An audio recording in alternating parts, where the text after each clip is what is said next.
வாழ்க வையகம், வாழ்க வையகம், வாழ்க வளமுடன்.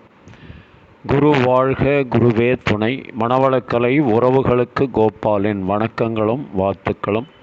அருட்தந்தை வேதாத்ரி மகரிஷியின் மனவளக்கலையை பற்றி தினமும் சிந்தித்து கொண்டிருக்கின்றோம்.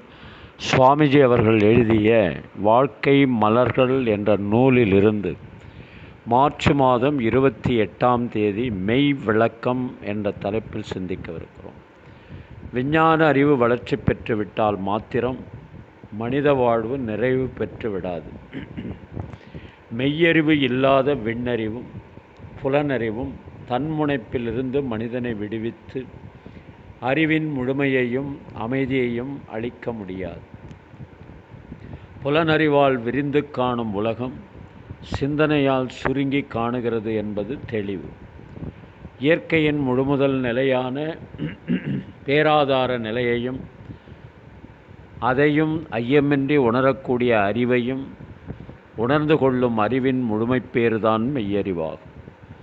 புலனறிவால் பல கோடி தோற்றங்களாக காணும் உலகம் சிந்தனை அறிவு எனும் விஞ்ஞானத்தால் வெளி விண் அறிவு என்ற 3 பொருட்களுக்குள் சுருங்கிவிடுகிறது. இவற்றில் வெளி விண் எனும் 2 பொருட்களுக்கிடையே உள்ள உறவும் இவ்விரண்டில் எது முந்தியது எது பிந்தியது என்ற விளக்கம் காணும்போது விண் என்பது இருப்பு நிலையாகிய வெளியின் நுண்ணியக்க சுழல் அலையே என்று உணரும்போது வெளிவின் இரண்டும் ஒன்றாகிவிடுகிறது. அகத்தவத்தின் மூலம் அறிவு ஒடுங்கி அந்த முழுமுதற் பொருளான இருப்பு நிலையறியும் பேறு கிட்டும்போது அகக்காட்சியில் அப்பேராதார பரம்பொருளில் அறிவு அடங்கி உறைந்து ஒன்றுபட்டு அதன் தனித்து இயங்கும் செயல் ஒழிந்து இருப்பு நிலை ஆகிவிடுகிறது. இந்த அனுபவமே மெய் விளக்கமாகும். அருட்தந்தை அவர்கள் அப்போ நம்முடைய கவியரசர் கண்ணதாசன் மனிதனும் தெய்வமும் ஒன்றுதான், அவனுக்குள்ளேயும் அறிவு இருக்கிறது, அந்த அறிவு தான் நம்மை வழிநடத்தி கொண்டிருக்கிறது என்று கருத்தில் ஒரு கவியை எழுதியிருப்பாங்க. அறிவுக்கு வேலை கொடு, பகுத்தறிவுக்கு வேலை கொடு, மூட பழக்கத்தை விட்டுவிடு, காலம் மாறுது கருத்தும் மாறுது, நாமும் மாற வேண்டும், நம்மால் நாடும் மாற வேண்டும். அறிவுக்கு வேலை கொடு, பகுத்தறிவுக்கு வேலை கொடு. மண் வெட்டி கையில் எடுப்பார் சில பேர், மற்றவர்க்கு குழி பறிப்பார், அது தன் பக்கம் பார்த்திருக்கும் என்பதை தானறிய மறந்திருப்பார்.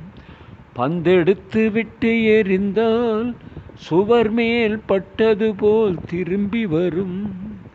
இந்த தத்துவத்தை தான் அறிந்தால் பிறர்க்கு தீங்கு செய்யும் எண்ணம் வருமோ?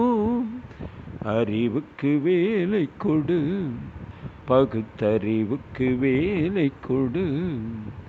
9 வாசல் வைத்து உடம்பெனும் கோட்டையை கட்டி வைத்தான், அந்த கோட்டைக்கு விளக்காக அறிவெனும் தீபத்தை ஏற்றி வைத்தான். ஆகாத வழக்கமெல்லாம் அறிவுக்கு பொருந்தாத பழக்கமெல்லாம் ஆக்கத்தை கெடுத்து வைக்கும், மனிதனின் அழிவுக்கு வழிவகுக்கும்.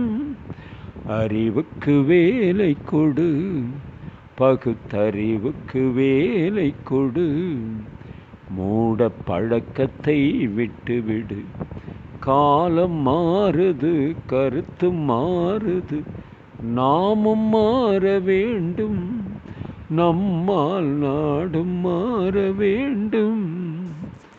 அறிவுக்கு வேலை கொடு, பகுத்தறிவுக்கு வேலை கொடு. வாழ்க வளமுடன். நீங்களும் உங்கள் அன்பு குடும்பமும் வாழ்க வளமுடன்.